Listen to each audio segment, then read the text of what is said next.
il est clair qu'on est face à l'une des plus grandes, disons, un grand scandale judiciaire à l'échelle internationale. Hein, parce que, voilà 5 personnes qui ont consacré une partie de leur vie avec énormément de sacrifices à essayer d'éviter des attentats, c'est-à-dire à conduire ce qu'on peut appeler une lutte antiterroriste. Hein, et ces 5 personnes, en raison de cette activité antiterroriste, ont été arrêtées aux États-Unis et ont été condamnées à des peines extrêmement lourdes. Pour certains d'entre eux, condamnés à vie.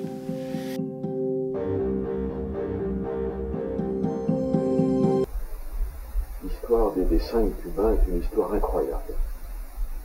C'est vraiment l'histoire d'une injustice, avec un procès truqué. Et on a voulu faire de ces 5 hommes des dangereux terroristes pour les États-Unis. Et en même temps, on fait le procès de Cuba. Vous voyez, donc c'est un procès politique.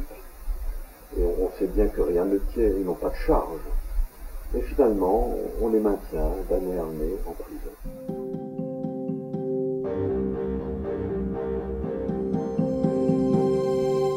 Le jugement, le procès qui a conduit à la condamnation de ces 5 personnes a été un procès qui a été, c'est très documenté, tout ceci.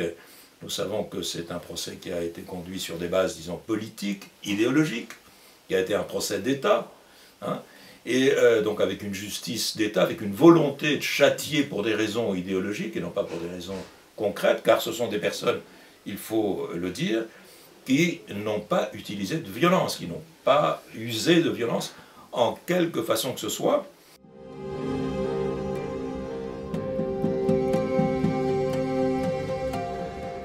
Bueno, desde el inicio de este proceso nosotros fuimos conscientes de que a nosotros se nos estaba castigando por ser cubanos, pero no por ser cualquier cubano, sino por ser cubanos revolucionarios, por ser cubanos que estábamos realizando una labor en defensa del pueblo de Cuba, del pueblo de Estados Unidos y de la revolución cubana. O sea, para nosotros siempre estuvo claro que en nosotros 5 el gobierno de los Estados Unidos estaba tratando de castigar a Cuba.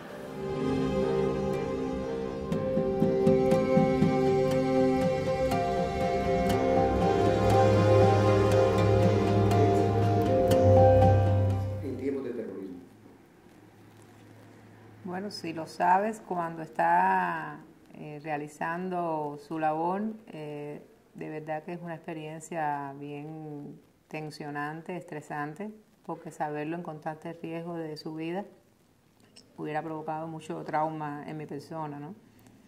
Saberlo después que dejó de cumplir esa misión porque fue injustamente encarcelado en Miami, en la ciudad donde tantos planes terroristas se han preparado contra Cuba. Entonces surge un sentimiento mezclado de orgullo y de dolor. Orgullo por saber que mi esposo estaba haciendo algo que es tan necesario para Cuba, incluso hoy, todavía, después de más de 15 años de arresto. Cuba siente necesidad de protegerse de personas agresivas que están dispuestas a derramar sangre de cubanos con tal de lograr algún cambio en nuestros destinos. Les familles des 5, ce sont des gens extraordinaires, parce qu'ils ont subi des choses terribles. Et si les 5 sont encore debout aujourd'hui, bien plus qu'à la solidarité internationale, c'est à leur famille qu'ils le doivent. Parce que jamais ils ne les ont abandonnés. Parce qu'ils ont été là, parce qu'ils vont les voir, du moins quand les États-Unis leur accordent un visa, ce qui en 15 ans n'est pas arrivé une seule fois à Adriana Pérez, l'épouse de Gerardo.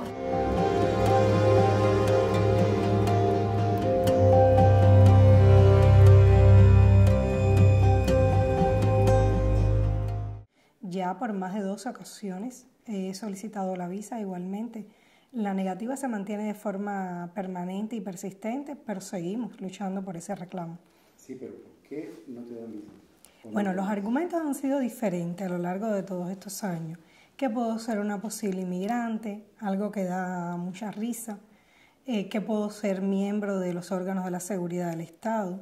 que puedo ser parte o que podía ser parte de la red en la que trabajaba Gerardo y sus compañeros, o mucho más allá, que podría llegar a Estados Unidos para reunirme con las organizaciones terroristas radicadas allí, lo que significa y demuestra que ellos reconocen por escrito que existen estas organizaciones.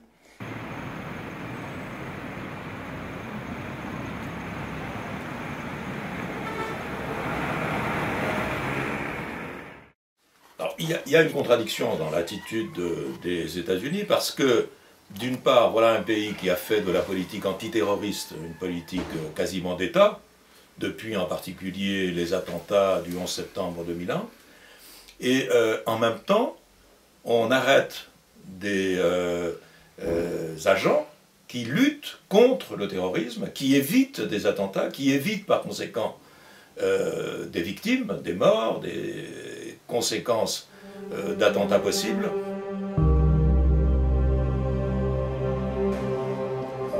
Sí, duermo tranquilo porque sé que hice lo correcto, porque sé que esas bebidas, no sé cuántas, pero sé que esas bebidas, tanto norteamericanas como cubanas, nunca me importó cuál era de dónde. Permanece a la escucha. Permanece a la escucha. 12 de la noche en La Habana, Cuba. Ce qui surprend beaucoup, c'est la passivité internationale par rapport à tout ça. C'est-à-dire qu'on n'en parle jamais, et même quand on en parle, les gens ne sont pas vraiment au courant de ce qui s'est passé. Et puis ça a été aussi tourné comme si c'était de toute façon des espions qui étaient là-bas pour miner le pays comme des terroristes en dormition. C'est toute la propagande nord-américaine qui fait son effet, quoi. C'est assez classique. Et puis en raison du rôle des médias de Miami. Ces médias ont exercé une pression terrible, ont été l'instrument clé de la diffusion d'une haine complètement irrationnelle contre les Cinq, en les présentant comme des terroristes, en les présentant comme des espions, mettant en danger la sécurité nationale des États-Unis. Ils ont exercé une pression sur les jurés.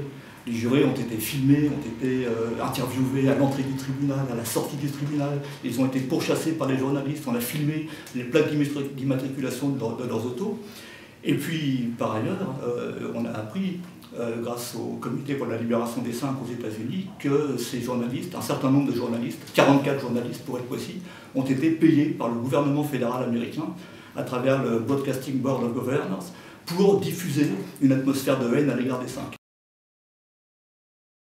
Les Cinq, à France-Cuba, on pense qu'ils méritent non pas la prison, mais les plus hautes récompenses pour leur engagement pacifique contre des terroristes.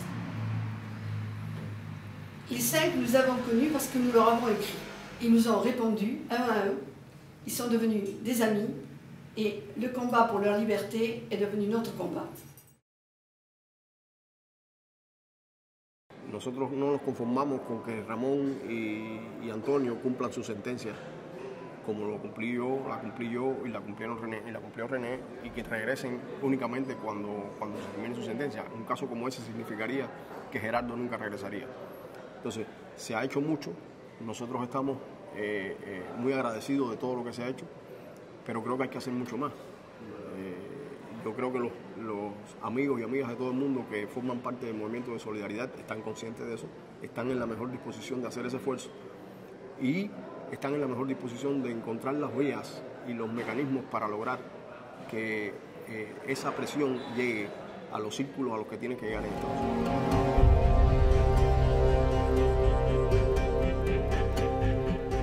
Hoy el presidente Obama es el único que puede darle una solución desde el punto de vista político, también legal, pero no podemos esperar a que la ley haga justicia ya a esta altura de 16 años.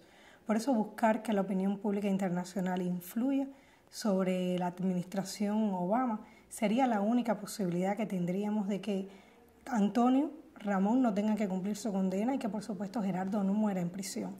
Al menos ellos dos tienen un día para regresar a Cuba. Gerardo no lo tiene.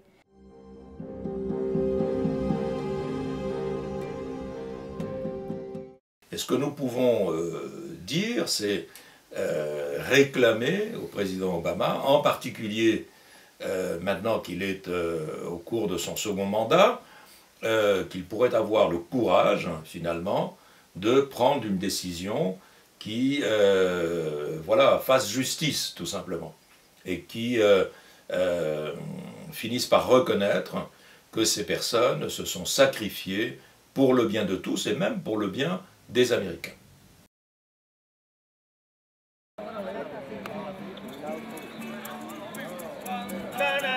Se lo merece.